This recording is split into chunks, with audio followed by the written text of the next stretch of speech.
Hi, everybody. Today is Wednesday, January 1st, 2025. Happy New Year to everybody who's watching us.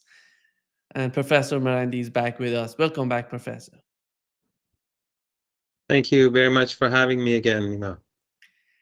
Let's get started with what's going on in Lebanon. On one side, Hezbollah is talking about, and in 60 days, they're going to deal with Israelis in southern Lebanon. And Israelis on their part, they're talking about they're not going to withdraw their troops, their forces from southern Lebanon within 60 days. What does it mean, in your opinion? This is something that we were saying at the beginning of the cessation of hostilities, that this is not a permanent ceasefire, and that the Israeli regime, during the 2-month period where there's supposed to be a ceasefire, and of course we know that the regime has been violating the ceasefire and it has killed quite a few Lebanese civilians during this period. But during these 2 months, the regime has been forced to keep its forces near the front line, near the border, and ordinary settlers or colonizers who've been living in the north. Many of them have refrained from returning, and those who have returned live in fear and cannot feel a sense of security. And we knew from the very beginning that the chances that the war will begin again were substantial, and we are reaching that point. If the regime knows what's good for it, it will withdraw because it has lost all of its advantages. It no longer has the element of surprise. It has shown or used all the cards that it had or that it had gained over the last few years through intelligence, through deception, and through the new technologies that the Americans and the Europeans have given to them. Those have been used, and therefore they no longer have the advantage. They continue to fight in Gaza, and we see more Israeli soldiers have died in the last few days. And they also have sent a large force into Syria. They've occupied new territories in Syria, and those forces are, of course, vulnerable. So the regime is overstretched, and we continue to see missiles being fired into Tel Aviv and other areas from Yemen. So a renewed war is not to the benefit of the Israeli regime.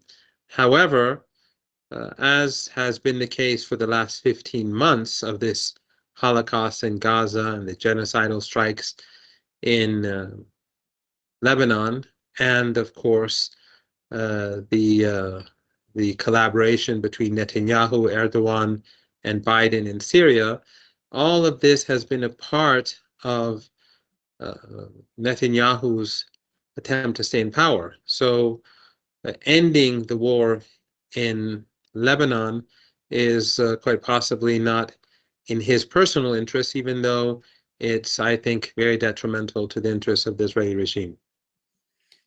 Do you think that what's going on? You've mentioned the situation in Syria. We know that the proxies in Syria are fighting each other on the part of the United States and Turkey. Do you understand what's going on? Because we witnessed that these people who are in power right now in Syria, they're killing civilians, and the chaos in Syria is unbelievable. And Israelis are advancing in southern Syria, and these people, these HTS right now, I don't know how we can call them, ISIS, Al Qaeda, they're killing civilians, and the United States and Turkey are fighting each other. Yes, it is a big mess, and it is a catastrophic situation for the people of Syria, but it was this coalition that created it. It was the United States, uh, which began this operation under Obama.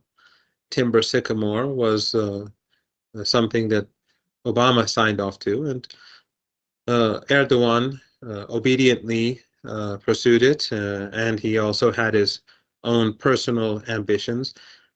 He always feels that he's in the shadow of Ataturk, and he wants to be the father of contemporary Turkey. And I think this is part what we've seen since the slaughter that he's helped bring about in Syria with the help of oil and gas rich dictatorships in the Persian Gulf, NATO, and of course the Israeli regime in Jordan. The slaughter that he's helped create has, this was a collaboration. All of them were involved, but none of them have similar interests. Erdogan has his own interests in mind. He's very much like Netanyahu, just like Netanyahu does not have the interests of the Israeli regime in mind. The last 15 months, despite the fact that some people are trying to portray it otherwise, has been a catastrophe for the regime. The regime has been delegitimized in the eyes of the global community, the international community. It doesn't matter what the BBC tries to tell us. It doesn't matter what CNN or Fox News try to tell the world. The world no longer revolves around Western narratives. And even in the West, people are highly suspicious of their narratives. Even now we see in Trump world, in MAGA world, the divisions growing and censorship on Twitter or X is returning. So Israel has been exposed to the world. But in any case, Erdogan, like Netanyahu, is working in his own interests. And the occupation of his troops in the north, the occupation of American troops in the east, and we know that the Americans are rapidly increasing their presence, their illegal occupation in Syria. And of course, the Israelis have been increasing their occupation in the south because they have all their own interests. And what is left is a small area where Al-Qaeda is in charge. But Al-Qaeda is a deeply fragmented coalition of organizations, and they do not have the confidence of any of the minorities, nor of many ordinary Syrians that we in Damascus or elsewhere. So it is going to get worse, and I don't think that this is going to last, and it's not going to end well, in my opinion, for Erdogan. It's not going to end well for the Turkish people, and they don't deserve this. But the burden is now on Erdogan. Broke it. He has to pay the price. It's going to be a financial price. It's going to be a political price. It's going to be a cultural. He'll pay culturally, and I think there's a growing risk for extremism across the region. One thing that I think is becoming increasingly clear is that as these extremists find more places in Afghanistan and in Syria to maintain their presence and enhance their presence, they become a greater threat to global security as well. And I think that's something that Saudi Arabia, China, Central Asian countries, Russia, uh, Jordan, Egypt, all of them are thinking about increasingly or much more than before. So it is a catastrophic situation, but I think that those regimes that are occupying Syria will ultimately pay the price. Erdogan is talking about the Kurds, and in your opinion, at the end of the day, what is the main objective of Turkey? Because right now, it seems to me that they want some sort of collaboration with the United States on the case of the Kurds, but it doesn't matter what they want. The United States is not going to give them what they want in Syria. How do you see the main objective? Are they gonna capture Idlib, Aleppo, and these cities, or they don't want these cities? They want some sort of leverage on what's going on what would happen in Syria and the people who are going to run Syria in a long run. Well, Mr. Erdogan has used different tools in his toolbox in the past to become the father of Turkey. One day it was religion. One day it was Ottoman chauvinism. And one day again it's religious fanaticism that we're seeing in Syria and we saw in Iraq and elsewhere. So he's been using different means to project his power and his influence. And that sort of reminds me of his policies as well. One day he's tilting towards the Americans, then towards the Iranians and the Russians, and then another day it goes back to the Americans. But what that does is that it creates a sense of distrust. In the short term, it has many benefits because you think you're getting the best of both worlds. But in the long run, what happens is that no one trusts you at all, and anything that you promise to do, no one will take seriously. In the case of Syria, his best solution was to have seriously negotiated with the Syrian government under Bashar Assad. Because the Americans are not going to, as you rightly pointed out, sacrifice their proxies in Syria for Mr. Erdogan. Why? Because American policy in West Asia and North Africa is based upon the interests of the Israeli regime. The Americans are not in Iraq and Syria because they care about Iraqis or they care about Syrians or they care about the Kurds. These are the same Americans who are helping carry out a Holocaust in Gaza. They helped carry out these genocidal strikes in Lebanon, and they helped bring Al-Qaeda and Al-Qaeda and ISIS to power in Syria. They have no moral compass. They have nothing to do with human rights or human values. The issue is that they are there to strengthen the hand of the Israeli regime. And Erdogan can do whatever he wants for Trump or Biden, but that priority is never going to change. And that's something that some people in Iran always, some liberal elites in Iran always fail to understand. When they speak about tilting towards the Americans, they fail to understand that the Americans look at Iran through Israeli eyes, through the eyes of the Israeli regime. The same is true with Turkey, the same is true with Iraq, Egypt, Libya, Yemen, Saudi Arabia, and elsewhere. So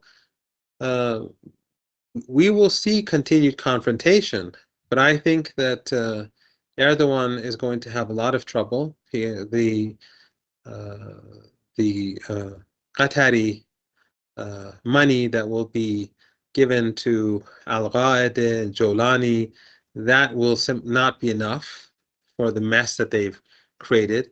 And the mass killings that we're seeing, the beheadings, the humiliations, the ethnic cleansing that we're seeing in Syria is being seen across the world. The Western media is hiding it, just as they hid the Gaza Holocaust, just as they hid the airstrikes on civilian targets in Lebanon. That's what Western media does. They are there to whitewash Al-Qaeda.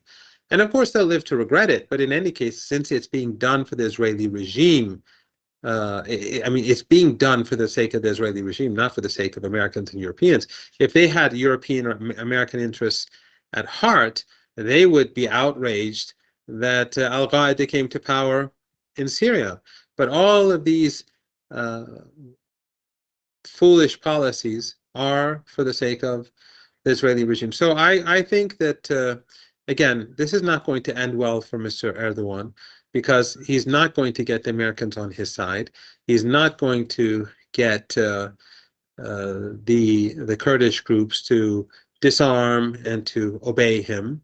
And he's going to have to either fight with him or he's going to have to back down. If he backs down, he's weak. If he fights them, his alliance with the United States becomes more fragile. And at the same time, he has to deal with the enormous problems that he's created in Syria. Do you think that Erdogan and his administration, are they really comfortable with what's going on with Israel in southern Syria? How do they see the movement on the part of Israel? Well, my Turkish contacts are all uncomfortable with the situation in general. And they are people of different political persuasions, and most of them are actually members or at least historically connected to the ruling party. So no one is very comfortable with the current situation. But again, the overthrow of the Syrian government was they didn't think it would happen. Their hope, Erdogan's hope, and the Israelis and the Americans, their expectations or their hope was that that Al-Qaeda or HTS and their affiliates would be able to reach West Aleppo. That was the objective. But the Syrian army, as you know, it was evident after 2-3 days, was simply falling apart.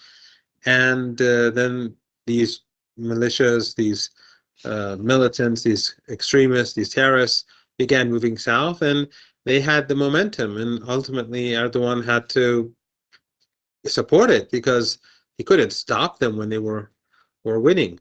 And so I think a lot of what's happening, I mean, I'm sure that a lot of what's happening now in Syria is basically happening because no one had a plan. So I don't think there was an expectation that the Israelis would move so deeply into Syria. But what is Mr. Erdogan going to do about it? He's the person who's sending much of Israeli oil from Baku. So the Israelis are using the oil that he's providing. He's been doing it for the last 15 months. And also the oil that the Americans steal from Kurdish areas, from eastern northeast, because it's not they're most of the people that actually in those areas are Arab. But the oil that they're stealing from eastern Syria, most of it goes to Israel through Kurdish territory and then through Turkey again. So if he was serious about confronting the Israeli regime, he would have done something about it 15 months ago. He would have broken off ties. He would have decoupled the intelligence agencies. He would have ended the trade, seriously ended trade. And of course, he would have ended the oil trade with the Israeli regime. So he's not going to do anything about it. And he's not in a position to do anything about it because, of course, all the United States has to do is threaten him with sanctions.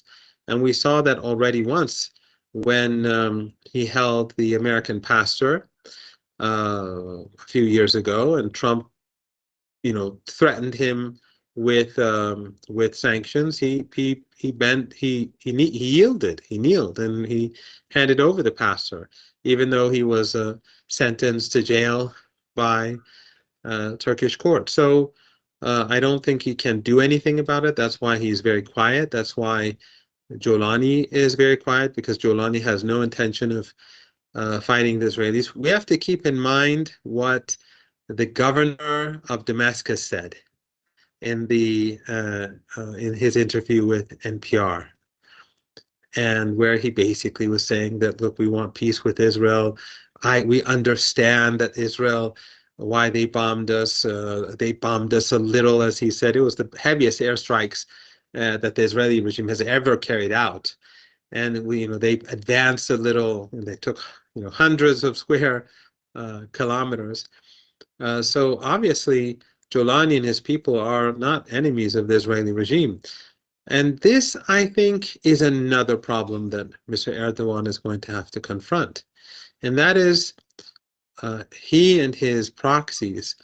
For now, those people who they've been able to deceive and who support what's going on in Syria, at the beginning, they were all celebrating. But as time goes by, those who are sincere, those who uh, are wise, those who are fair-minded, they're going to see that Jolani is doing nothing about Israel. He's not supporting Gaza. His people want friendship with the Israeli regime. The country is in a mess. They're carrying out ethnic cleansing.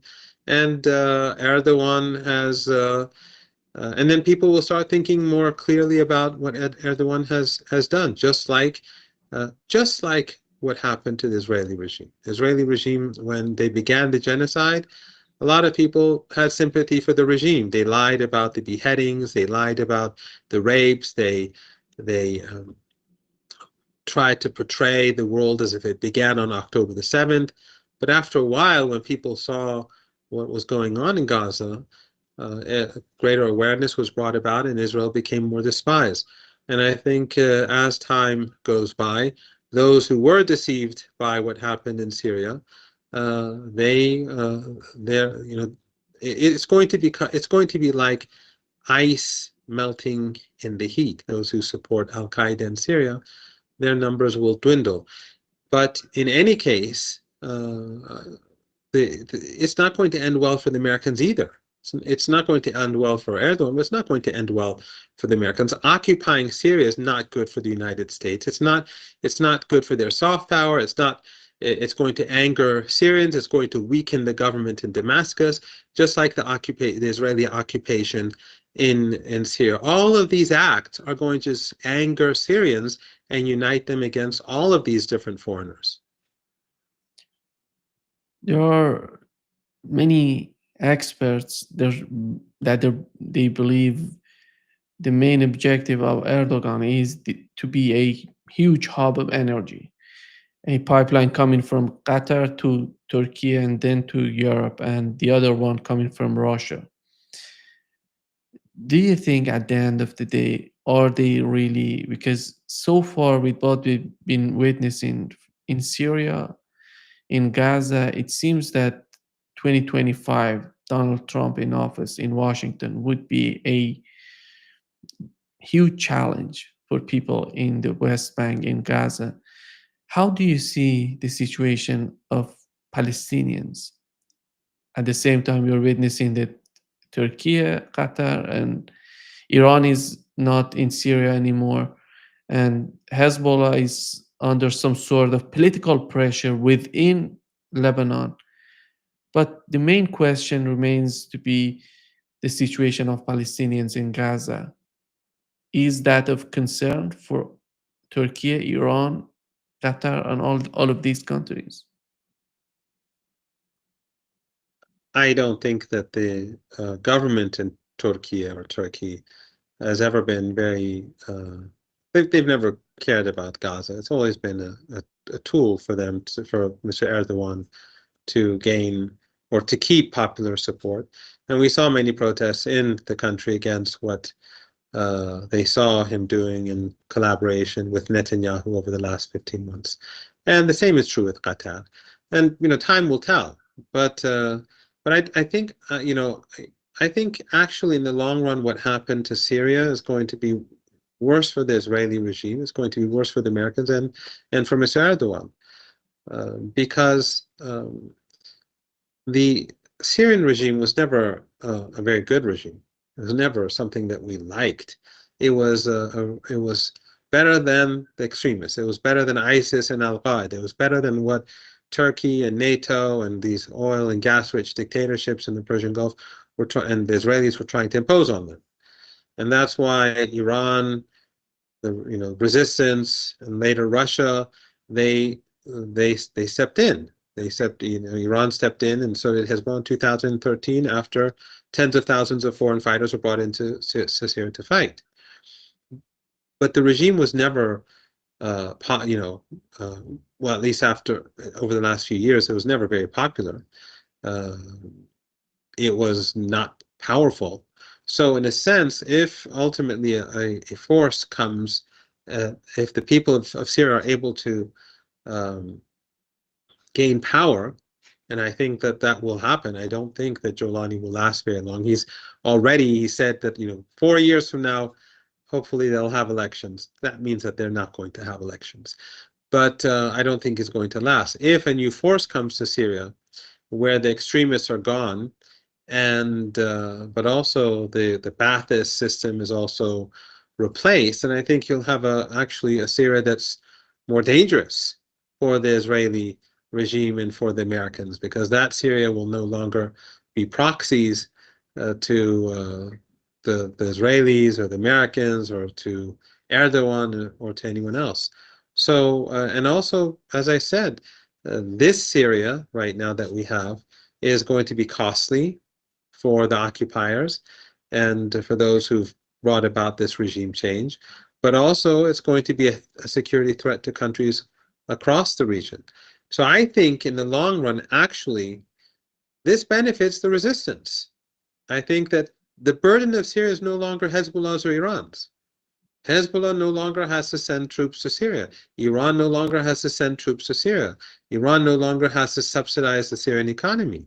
Iran no longer has to send free oil, and so on and so forth. So Iran no longer has a burden. Hezbollah can stay in Lebanon and rebuild and also prepare itself for a potential conflict with the Israeli regime. So Hezbollah is now stronger, and Syria has, as I think, has been gradually been revealed over the past few weeks.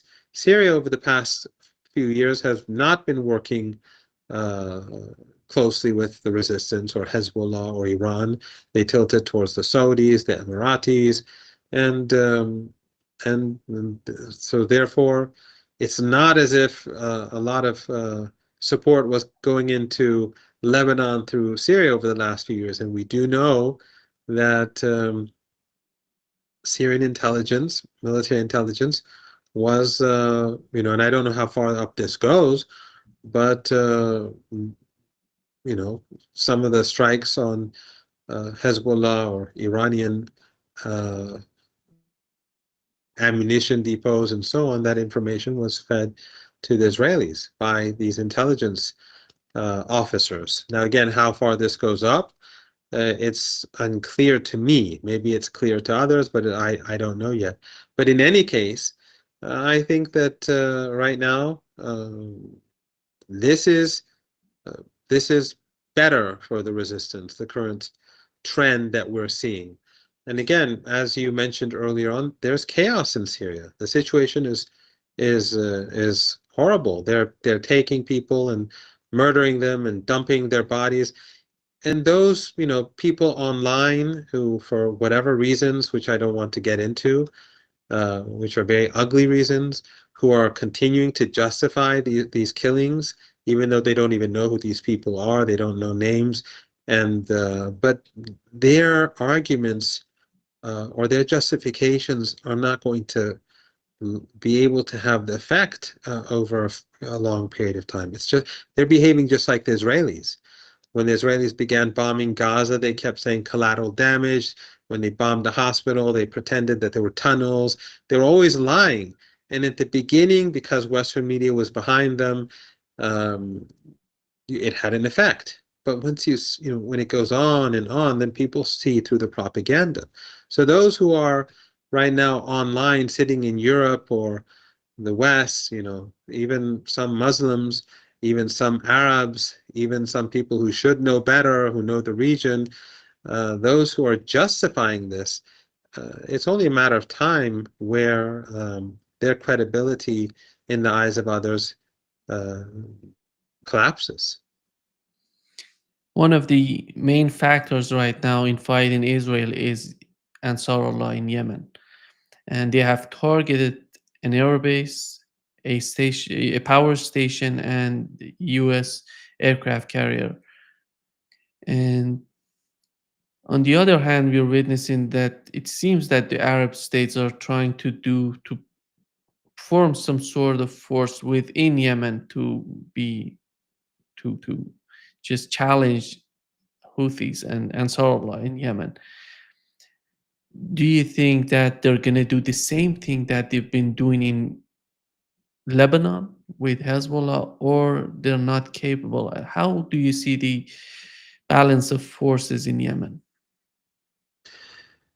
Well, first of all, we have to keep in mind that the resistance in Lebanon has always been in a very difficult position.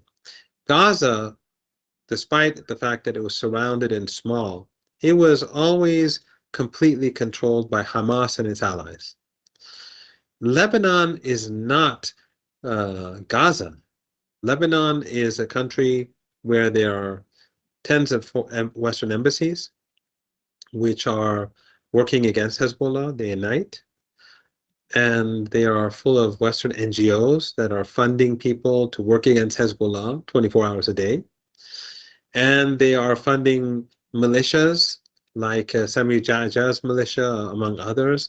And these people who have always been allies of the Zionist regime and who in 1982 carried out under Israeli supervision and support, they carried out the Sabra and Shatila massacre, killing 3,500 Palestinians in the Sabra Shatila refugee camp alongside Lebanese Shias. So Hezbollah has always had a very difficult situation. And on the other hand, Syria was very complicated and a burden for Hezbollah.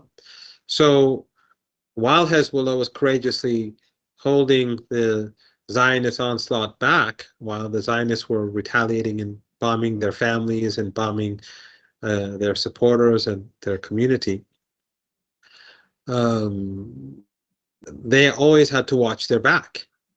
They always had to be careful about a coup, a soft coup, and so on.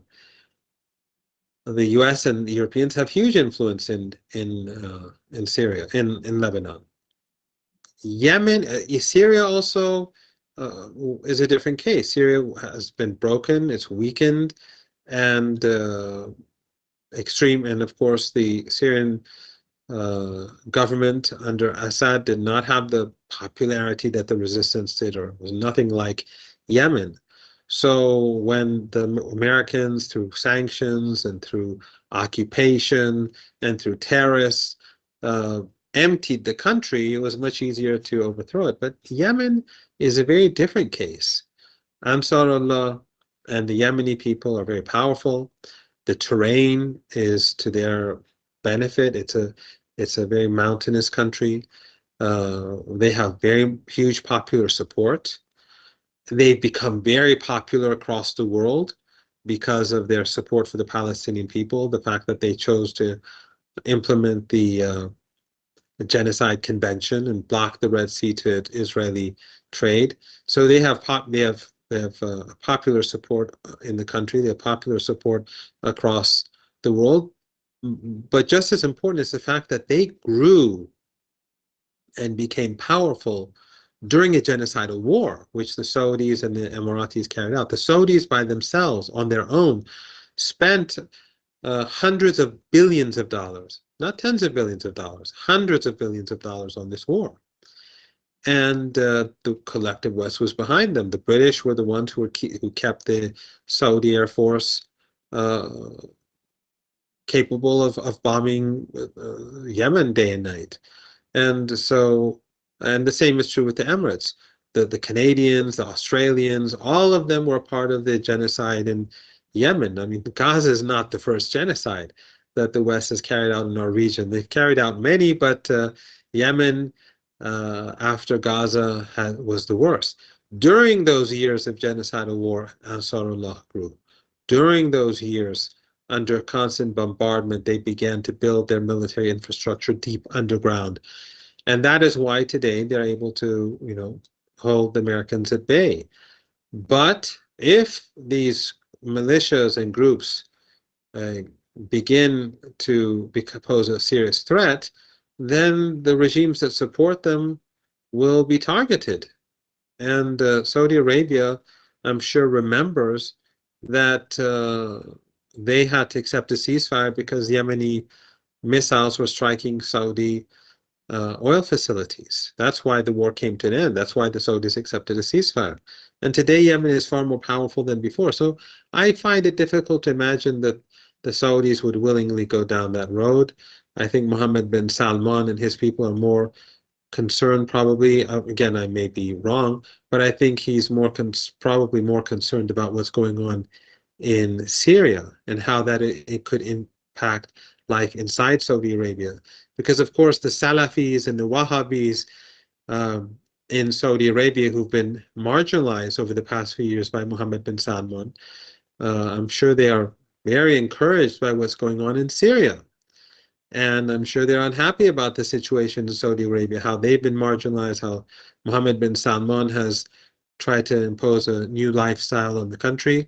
So I think it's going to be uh, something that he thinks about a lot. And I don't see what benefit it would be for the Saudis to engage in another war with Yemen.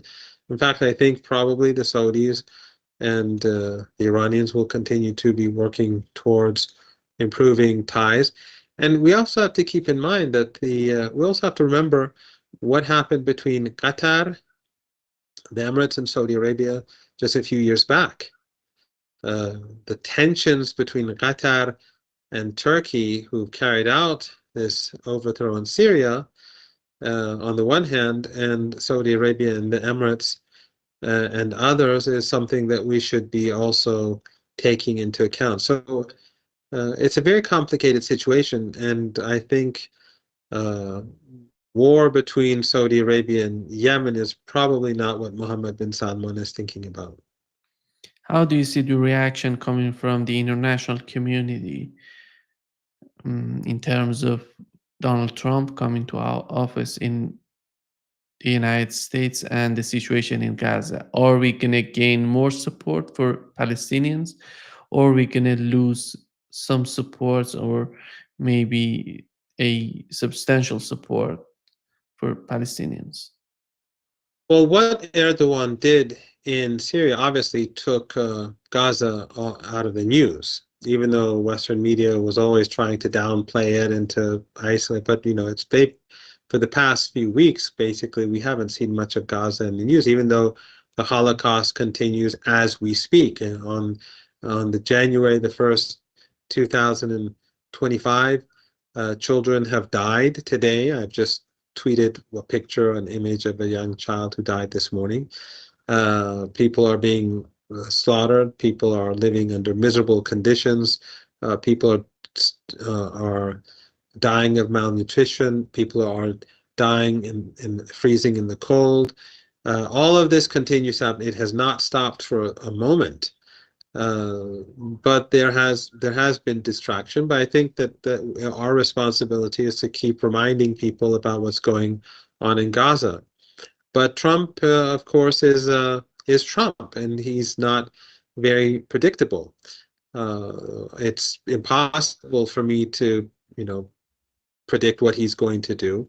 But I think that there is going to be greater convergence between countries in the global south, countries that that see Trump's behavior as potentially threatening.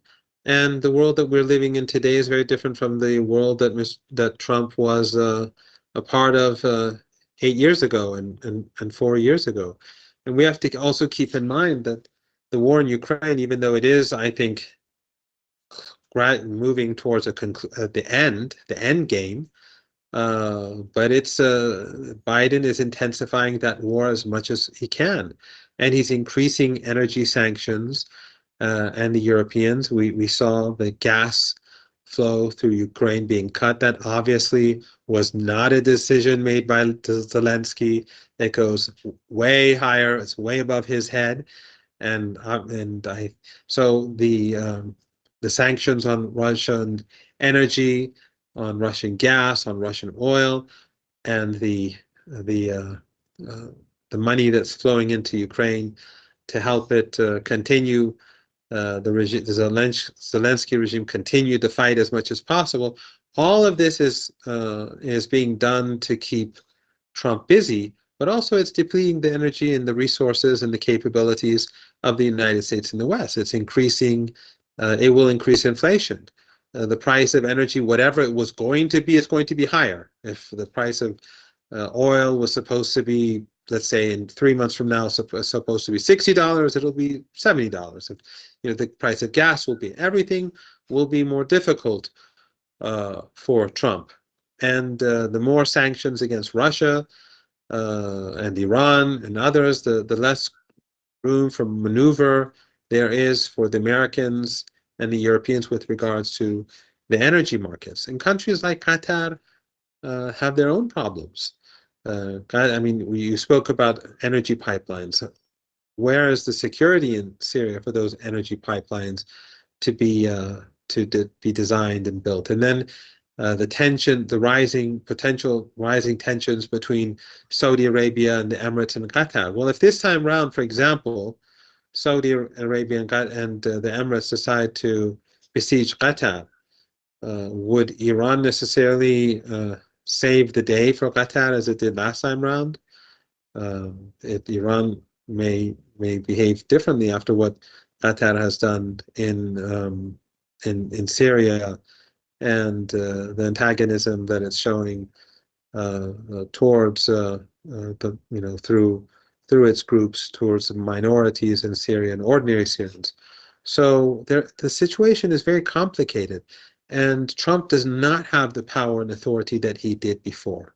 China has changed. China is obviously concerned about Trump coming to power. Everyone is concerned, but China is not as vulnerable as it was 8 years ago because it's been gradually dealing with higher tariffs and sanctions, and it's trying to protect itself from further sanctions. The same is true with Russia, Iran, and others. So I think it's going to be much more difficult for Trump, and I believe that the decline of Europe and the deindustrialization of Europe, which is happening because of the United States.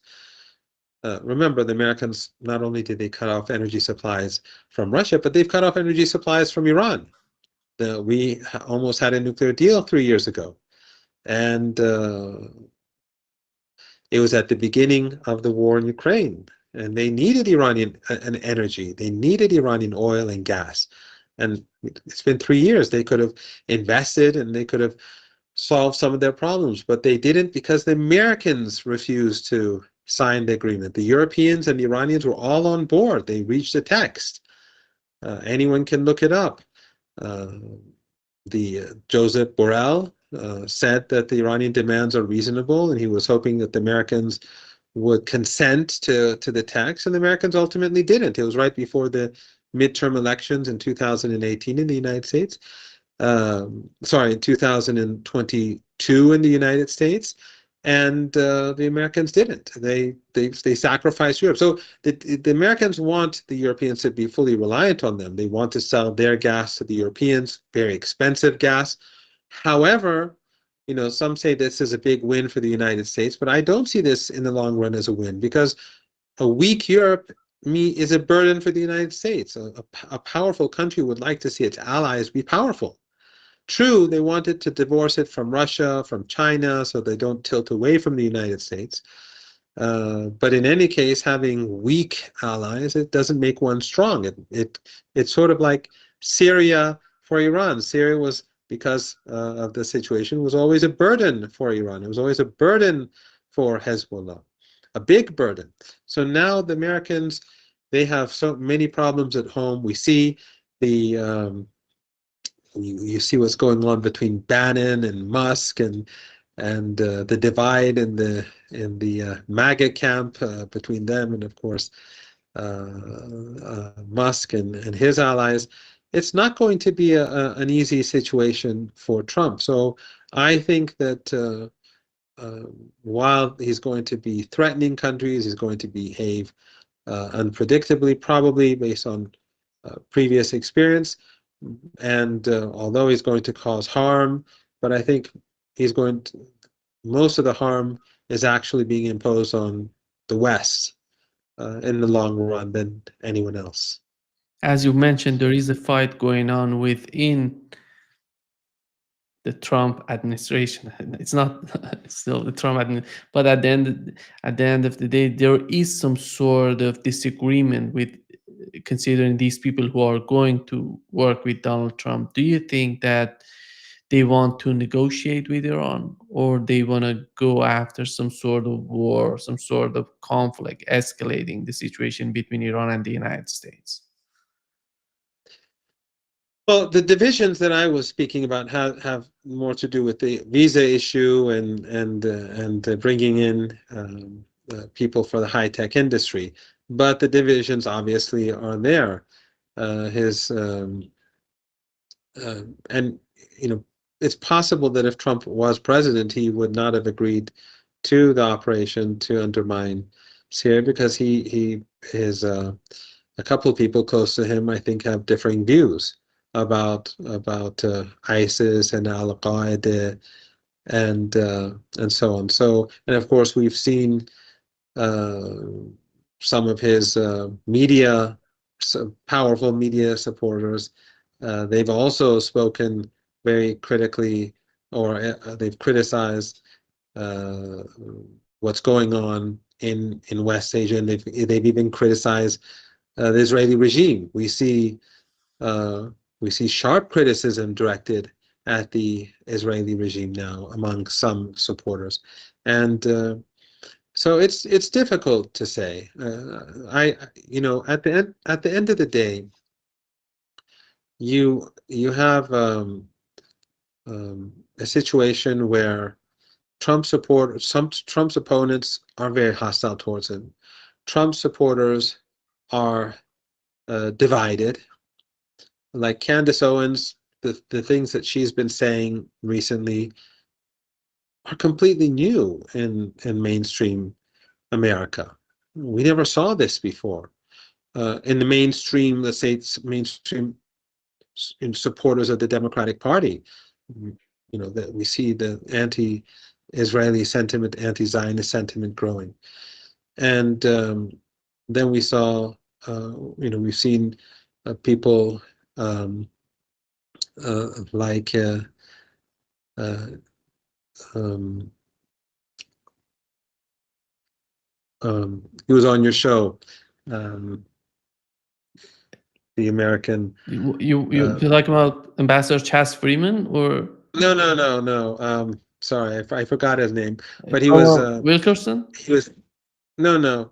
He was given anyhow a huge platform to speak and attack Netanyahu, and so in any case, I think that the situation inside the United States is very different from the past, and but also in our region is very different. We see a very complicated situation in Syria, but we also see the Persian Gulf in a very vulnerable situation for the Americans. If the Americans choose to strike Iran, American bases in the region will definitely be targeted in those countries or those tiny regimes that host them. Uh, they will have to pay the price, obviously, because they will be partners. So, and I meant Jeffrey Sachs. Yes. I think he was on your program, Yeah. if I'm not Yeah. mistaken. So, Jeffrey Sachs was just recently given a huge opportunity to speak to the American people about the Israeli regime and what it's doing. And so you see a powerful, and this is the United States. We're not talking about West Asia, North Africa, Latin America, the global South, Russia. Everywhere people are turning against the Israeli regime. In the United States, we see these uh, forces at play. These changes taking place at home. So if the Americans want to, if the Trump regime wants to threaten Iran, um, then you're going to see a lot of pushback at home, I think, and you're also going to see a global economic catastrophe as well. If there is military conflict. So if if you look at it logically, no, there won't be military conflict between the United States and Iran. But then again, there are a lot of insane people in Washington who will sacrifice everything for Israel because those are the people who brought them to power. When you look at how Congress and Congress people and senators cheer Netanyahu when he speaks in conference at Congress. Uh, they stand up like seals and clap, sit down, stand up, what, 50 sometimes. Um, uh, it just shows that the United States is not a country where you can depend on sane people to take sane decisions. But I think it's much more complicated today. And sorry for the very long reply. I think because of the reasons that I mentioned, problems that the United States has at home, the problems that it has internationally, and the capability that Iran has in the Persian Gulf region, and West Asia in general, I think it would be very difficult for Trump to be convinced that he can enter conflict with Iran and gain anything out of it. It doesn't seem that Elon Musk is even uh, interested in any sort of war. These people are mostly concerned about the economy of the United States. That's why I don't believe that they want any sort of war with Iran or even in Ukraine. How influential, in your opinion, Elon Musk is in the coming administration, in the Trump administration, or the people like these pro-Zionist, pro-Israel lobby are much more influential? I think that there's a lot. I mean, for example, Tucker Carlson, I think is going to have enormous influence on whatever happens in Trump land. And he was the one who gave Jeffrey Sachs the platform to expose Netanyahu and the Israeli regime. And he knew what he was doing. This was not just some coincidence. He gave them that the opportunity, and tens of millions of people in the United States saw it. And his audience was not the left, which most whatever the left means in the United States, of course, because the word left and right doesn't mean what it used to mean when I was a child.